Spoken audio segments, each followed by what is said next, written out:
भूटान के प्रधानमंत्री लोटे शेरिंग के बयान ने एक तरीके से खलबली मचा दिया है। भारत ने भूटान को हमेशा से बहुत महत्व दिया और भूटान एक तरीके से भारत का संरक्षित राज्य की तरह रहा। हम लोगों ने भूटान को लगभग हर प्रकार की सुविधाएं दी। भूटान का नागरिक भारत में कोई भी नौकरी प्राप्त कर सकता है, कहीं भी बिजनेस कर सकता है, बॉर्डर पर कोई भी किसी भी प्रकार का कोई रोक टोक नहीं है। लेकिन भूटान ने भी भारत की थाली में छेद करने का काम किया है। वर्तमान में भूटान के प्रधानमंत्री लोटे शेरिंग, जिनको कहना चाहिए कि लौट गए शी जिनपिंग के सामने, उनके बयान ने भारत के लिए गंभीर चुनौती खड़ी कर दी है और उनका हाव भाव भी कहीं से भी अनुकूल नहीं दिखाई देता है। आज के इस संवाद श्रृंखला में हम लोग इसी विषय पर बात करेंगे। ये विषय बहुत चर्चा में आ गया है। अब एग्जाम में भूटान से संबंधित, भारत भूटान संधि से संबंधित और भारत भूटान व्यापार से संबंधित बहुत सारे क्वेश्चन बनने की संभावना है। हुआ आपने देखा होगा कि भूटान के प्राइम मिनिस्टर बेल्जियम के दौरे पर गए हुए थे और बेल्जियम के एक अखबार को जब उन्होंने भारत भूटान और भारत चीन सीमा के संबंध में जो बयान दिया, उसी से सनसनी खड़ी हुई और आप देख रहे होंगे उनका वीडियो वायरल हुआ। आप सभी लोग जानते हैं कि 2017 में डोकलाम की घटना आप सभी को याद होगी, जिसमें भारत की सेना और चीन की सेना 73 दिनों तक आमने सामने खड़ी थी। और 2020 में आपने देखा होगा ये रिपोर्ट आई कि चीन के द्वारा भूटान में कई गांव बनाए गए हैं और कई गांव बसाए जा रहे हैं। लेकिन अब भूटान के प्रधानमंत्री लोटे शेरिंग कह रहे हैं कि चीन ने कोई भी गांव भूटान के अंदर नहीं बसाया है और चीन ने कोई भी कब्जा भूटान के क्षेत्र पर नहीं किया है। भूटान का इस तरीके का बयान चाइना कार्ड को दिखाता है। आप जानते होंगे कि भारत भूटान के बीच में 1949 में 1949 में भारत भूटान संधि हुई थी, जिसमें कहा गया था कि भूटान भारत का एक संरक्षित क्षेत्र होगा और भूटान के विदेश मामले से संबंधित और रक्षा मामले से संबंधित सारी जिम्मेदारी भारत सरकार की होगी। लेकिन हम लोगों ने इस संधि को चेंज किया और 2007 में भारत भूटान की नई संधि आई। इसमें भूटान भारत का संरक्षित क्षेत्र होगा, ये शब्द हम लोगों ने हटा दिया, क्योंकि ये शब्द ऐसा लगता है कि जैसे भारत भूटान को उपनिवेश बना रहा है, तो भारत ने उदार होकर के ये शब्द हटाया। लेकिन नई संधि में भी यह लिखा हुआ है कि भूटान भारत के सहमति के बिना किसी तीसरे देश से सुरक्षा के मुद्दे पे, रक्षा के मुद्दे पे कोई संधि या समझौता नहीं कर सकता। लेकिन भूटान के द्वारा वर्तमान में की गई गतिविधियां इस भारत भूटान संधि 2007 के समझौते को तोड़ रही हैं। आपने देखा होगा पिछले 6 महीने से भूटान के अधिकारियों और चीन के अधिकारियों में लगातार वार्ता हो रही है और हद तो तब हो गई जब भूटान के अधिकारियों और राजनेताओं के द्वारा चीन के सुर में सुर मिलाया जा रहा है। माना जा रहा है कि यह चीन के दबाव में भूटान के प्रधानमंत्री और अधिकारियों के द्वारा इस तरीके की बात की जा रही है। भारत ने इस मुद्दे को बहुत गंभीरता से लिया है। यही कारण है कि भारत के विदेश सचिव और भारत के विदेश मंत्री ने भूटान का दौरा किया, बातचीत करने की कोशिश की कि आखिर कहां से गलतफहमी खड़ी हो रही है। जरा इस मुद्दे को ध्यान से समझने का प्रयास करें।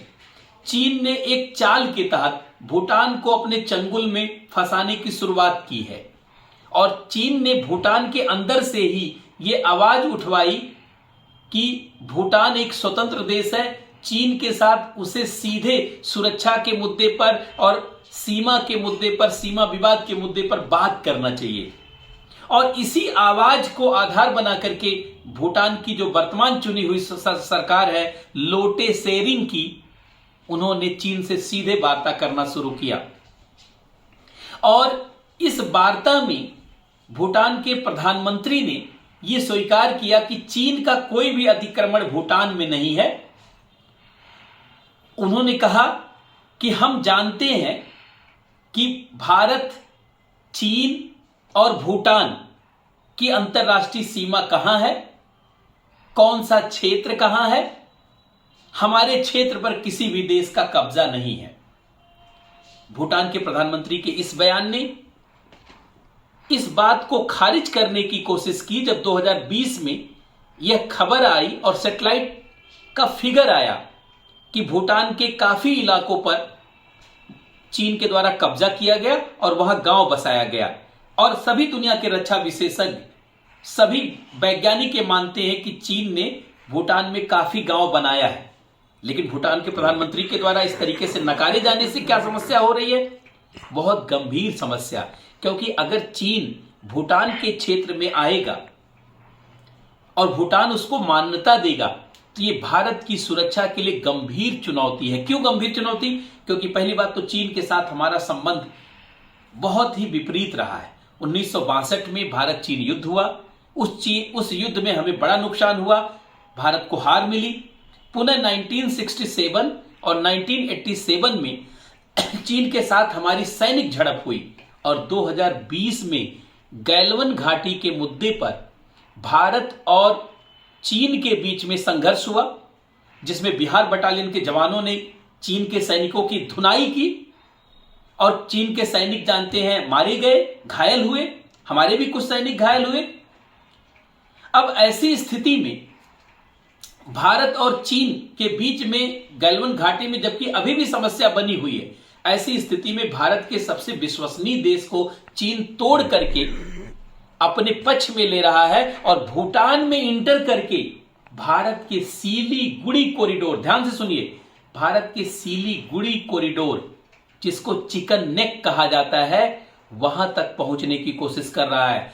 चीन की नजर भारत के नॉर्थ ईस्ट के क्षेत्र पर है, भारत के पूर्वोत्तर के राज्य पर है।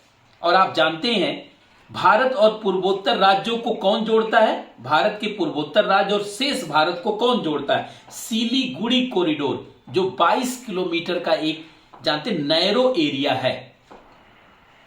पश्चिमी बंगाल के उत्तर पूरब में सिली कॉरिडोर है और इसी सिली कॉरिडोर से सिक्किम और पश्चिमी बंगाल जुड़ता है और इसी सिलीगुड़ी कॉरिडोर से ही नॉर्थ ईस्ट के 7 राज्य जुड़ते हैं। अगर चीन धीरे धीरे कब्जा करते हुए भूटान में आ जाएगा और भूटान उसे संरक्षण देगा तो चीन का अगला कदम होगा सिलीगुड़ी कॉरिडोर पर चुनौती खड़ी करना। और अगर चीन ने सिलीगुड़ी कॉरिडोर पर कब्जा कर लिया या वहां पर हमारे लिए चुनौती खड़ी किया तो भारत के पूर्वोत्तर के राज्य जानते हैं भारत से अलग हो सकते हैं। यह पूरी साजिश है।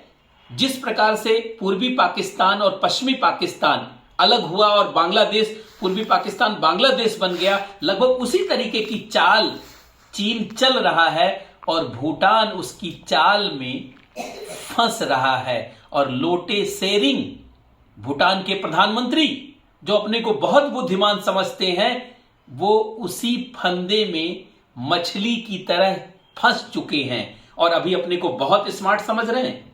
बेल्जियम दौरे में आप ऐसा बयान दे रहे हैं जैसे लगता है आप ही बहुत बुद्धिमान हैं।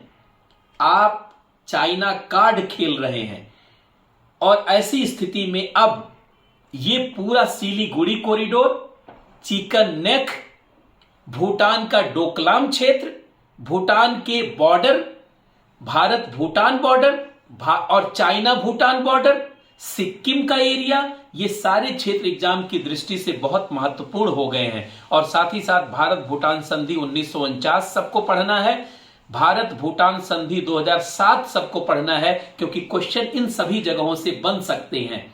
तो आप सभी लोगों से मेरा आग्रह है कि भारत भूटान को इस समय एक महत्वपूर्ण टॉपिक मानते हुए इससे संबंधित सारी चीजों का अध्ययन कर डालिए कि भूटान की राजधानी, भूटान के साथ भारत का व्यापार, भूटान भारत के किस बंदरगाह का उपयोग करता है, कोलकाता, ताकि एग्जाम में पूछे जाने वाले प्रश्नों से आप पहले से परिचित रहें और आपको एग्जाम में बढ़त मिले। आज के इस संवाद श्रृंखला में हम लोग यहीं तक बात करेंगे।